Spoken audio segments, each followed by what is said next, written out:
Hi friends, welcome to my channel. இன்றைக்கி ரொம்பவே சூப்பரான ஒரு சைட் டிஷ் ரெசிபி தாங்க பார்க்க போகிறோம். கேப்சிகம் மட்டும் இருந்தால் போதும். இது ரொம்பவே ஈஸியாக டேஸ்ட்டாக ரொம்ப அருமையாக செய்யலாங்க. சுவை அந்தளவுக்கு ரொம்பவே அருமையாக இருக்கும். இதை வந்து இட்லி, தோசை, சப்பாத்தி, பூரி எல்லாத்துக்குமே சூப்பரான சைட் டிஷ்ங்க. புளியோதரை, வெரைட்டி ரைஸ்க்குமே கூட இந்த சைட் டிஷ் எடுத்துக்கலாம்.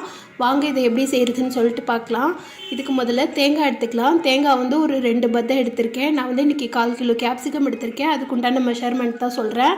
10 முந்திரி பருப்பு, ஒரே ஒரு பச்சை மிளகாய் வந்து கொஞ்சம் காரம் கம்மியாக இருக்கணும். அது எல்லாத்தையும் மிக்சியில் நல்லா பேஸ்ட் மாதிரி அரைச்சி எடுத்துக்கலாம். கடையில் வந்து எண்ணெய் சூடாக இருக்குது. இதில் 2 ஸ்பூன் அளவு சோம்பு, 3 ஏலக்காய், 3 கிராம்பு இதை மட்டும் சேர்த்து வதக்கிடுங்க. வதக்கிட்டு இது கூட முழு பெரிய வெங்காயம் ஒன்று குட்டி குட்டியாக நறுக்கி வச்சுருக்கேன். அதையும் சேர்த்துட்டு நல்லா வதக்கிடலாம். வெங்காயம் வந்து நல்லா வதங்கினாதாங்க இதோட டேஸ்ட்டு அருமையாக இருக்கும். இதுக்கு வந்து வெங்காயம் நல்லா கோல்டன் ப்ரௌன் அளவுக்கு வதங்கணும். வெங்காயம் வந்து எக்ஸ்ட்ராவாக போட்டிங்கன்னா டேஸ்ட்டுமே நல்லா இருக்கும்.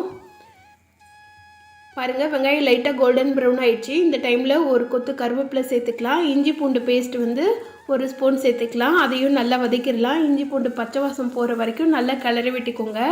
எக்ஸ்ட்ராவாக எண்ணெய் வேணும்னாலும் எண்ணெய் சேர்த்துட்டு நல்லா கிளறினீங்கன்னா இஞ்சி பூண்டு வந்து ஒட்டாமல் வரும். இது கூட தக்காளி பழம் வந்து 3 பழுத்த பழம், நல்ல தக்காளி பழம் வந்து நறுக்கி வச்சுருக்கேன். நல்லா பழமாக எடுத்துக்கோங்க. இதை வந்து குட்டி குட்டி சாப் பண்ணி வச்சுருக்கேன். அதையும் இது கூட சேர்த்துட்டு தக்காளி சீக்கிரமாக வதங்குறதுக்கு 1 ஸ்பூன் அளவு மஞ்சத்தூளும் கொஞ்சமாக உப்பும் சேர்த்துட்டு தக்காளியை வதக்கிடலாம். தக்காளி வந்து எந்த மாதிரி அளவுக்கு வதங்கணுன்னா நல்லா தொக்கு செய்வோம்ல, நம்ம அந்த அளவுக்கு நல்லா வதங்கி வரணுங்க. தக்காளி நல்லா வதங்கட்டும். இதை சீக்கிரமாக வதங்குறதுக்கு ஒரு லிட் போட்டு மூடி வச்சிடலாம். ஒரு 5 நிமிஷம் லோ ஃப்ளேமில் வச்சு மூடி வச்சோன்னா தக்காளி வந்து நல்லா சீக்கிரமே வதங்கி வந்துடும். பாருங்கள், தக்காளி நல்லா மசிஞ்சு வந்திருக்கு. இது எல்லாத்தையும் நல்லா மிக்ஸ் பண்ணிவிட்டு பார்த்தாலே நல்லா தொக்கு மாதிரி வந்திருக்கணும். அந்தளவுக்கு நல்லா வதக்கிக்கோங்க. இது கூட மசாலா ஐட்டம் சேர்த்துடலாம். 1 ஸ்பூன் அளவு சில்லி பவுடர், 1/2 ஸ்பூன் அளவு தனியாத்தூள் சேர்த்துக்கோங்க. இது ரெண்டையும் சேர்த்துட்டு நல்லா கிளறி விட்டுடலாம். இதுக்கு வந்து மசாலா ஐட்டம் சேர்க்கும் போது தண்ணி சேர்க்கக்கூடாதுங்க. அந்த எண்ணெயிலேயே நல்லா வதக்கி விட்டுட்டு அதுக்கப்புறமா தண்ணி சேர்க்கலாம். நம்ம டெய்லி இட்லி, தோசைக்கு தேங்காய் சட்னி, தக்காளி சட்னி, வெறும் சட்னி சாம்பாராக சாப்பிட்றதுக்கு பதில் இந்த மாதிரி கூட்டு மாதிரி செய்து கொடுத்திங்கன்னா பசங்களுமே விரும்பி சாப்பிடுவாங்க. பாருங்கள், இது நல்லா கலர இந்த மாதிரி நல்லா பேஸ்ட் மாதிரி தொக்கு மாதிரி வந்திருக்கு பாருங்கள். இந்த மாதிரி வந்திருந்தால் இது கூட கொஞ்சமாக தண்ணி சேர்த்துக்கலாம். தண்ணி சேர்த்துட்டு இது எல்லாத்தையும் நல்லா கொதிக்க வைக்கலாம். இது வந்து தண்ணி வந்து நிறையா சேர்க்கக்கூடாதுங்க. ஒரு டம்ளர் அளவு தண்ணி சேர்த்துக்கோங்க. தண்ணி சேர்த்துட்டு நல்லா கொதிக்க வச்சிடலாம். கொதிக்க போது இது வந்து எண்ணெய் நல்லா பிரிஞ்சு வரணும். அந்தளவுக்கு நல்லா கொதிக்க விட்டுடலாம். அப்போ தான் அதோட பச்சை வாசனை, மசாலா வாசனை எல்லாமே போயிட்டு நல்ல ஒரு ஃப்ளேவர் கிடைக்கும். இப்போ எண்ணெய்லாம் நல்லா பிரிஞ்சு கொதிச்சு வந்திருக்குல்ல, இந்த டைமில் நம்ம அரைச்சி வச்சுருந்த தேங்காய் பேஸ்ட்டை சேர்த்துக்கலாம். மிக்ஸி ஜாரில் கொஞ்சமாக தண்ணி ஆட் பண்ணி அதையும் இது கூட சேர்த்துக்கலாம். இந்த கிரேவி வந்து நல்லா திக்காக தொக்கு மாதிரி இருந்தால் தாங்க டேஸ்ட்டாக இருக்கும். அதனால் தண்ணி வந்து நிறையா சேர்த்துறாதீங்க. இது தேங்காய் சேர்த்ததுக்கப்புறமா ஒரு கொதி மட்டும் வரட்டும், ரொம்ப கொதிக்க வேண்டாம். தேங்காய் சேர்த்ததுக்கப்புறமா ரொம்ப கொதிக்க விட்டோன்னா தேங்காயோட நல்ல கொலஸ்ட்ரால்லாம் போயிட்டு கெட்ட கொலஸ்ட்ராலாக கன்வெர்ட் ஆகிடும். அதனால் ரொம்ப நேரம் கொதிக்க விடாதீங்க. இது பாருங்கள், இந்த மாதிரி நல்லா கிளறி விட்டோன்னா இந்த மாதிரி நல்லா திக்காக வந்திருக்கணும்.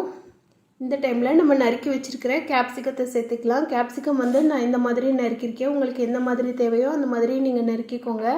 நான் வந்து இன்றைக்கி 1/4 கிலோ கேப்சிகம் எடுத்தேன். ஒரு 2லேருந்து 3 கேப்சிகம் அளவு வந்தது.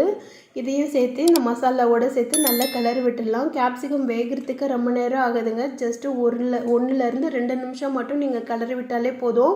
கேப்சிகத்தை ரொம்ப நேரம் வேக வச்சிங்கன்னா அதோட க்ரன்ச்சினஸ்லாம் போயிடும். ஒரு மாதிரி சவச்சவன்னு ஆகிடும். இது வந்து நல்லா கரகரன்னு சாப்பிட்டா தான் நல்லாயிருக்கும். அதனால் இது ரொம்ப நேரம் கொதிக்க வைக்காதீங்க. ஒரு 2 நிமிஷம் மட்டும் கிளறி விட்டுட்டு ஸ்டவ் ஆஃப் பண்ணிவிடுங்க. இதில் எக்ஸ்ட்ரா ஃப்ளேவருக்காக வேண்டி நீங்கள் கொஞ்சமாக நல்லெண்ணெய் சேர்த்துக்கலாம்.